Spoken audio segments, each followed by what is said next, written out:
Your audience knows that. Your audience is like, yeah, I'm not very good, nice to myself. I'm not very forgiving to myself.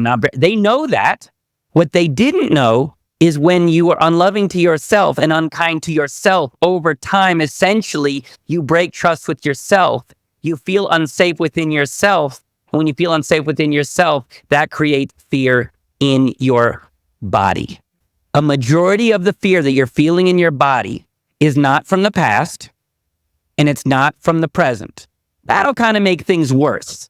A majority of the fear and the unsafety you're feeling is from you to you with little acts every day that build up over time such that you don't feel safe in your own body. That's what's creating the unsafety and the fear.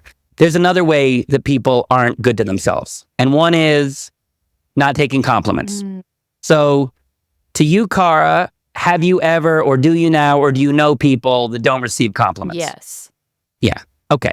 Now people know that. They're like, oh, I'm horrible with compliments. Oh yeah, no, my husband tells me, my wife tells me, oh, I know I'm horrible with compliments. People know it. What they don't know, and what we discovered is those little acts are leaving you feeling unsafe over time. And I'll show it to you.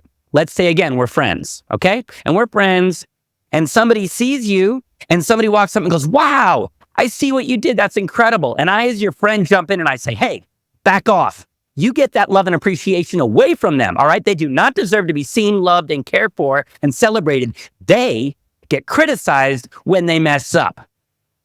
If I treated you that way, would you feel safe or unsafe? Unsafe.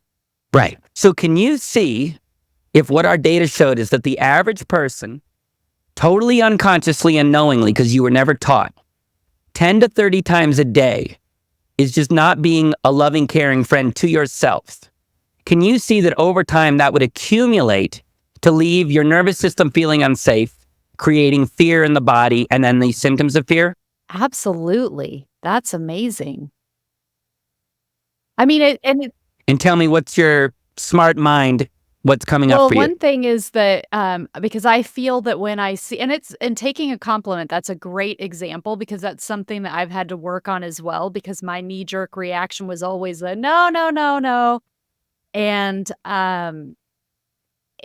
there's a humility piece to it that I think we all misunderstand, or that many people misunderstand, that desire to always be humble, but it is that pushing away of saying, no, I'm not going to receive. That's going to bounce right off of me, and I'm only going to pay attention to the criticisms that I get, which are, for a lot of people, those are in abundance. They're not hard to find. So I think it does take training to be able, it takes awareness at least to be able to say, is this something that I do?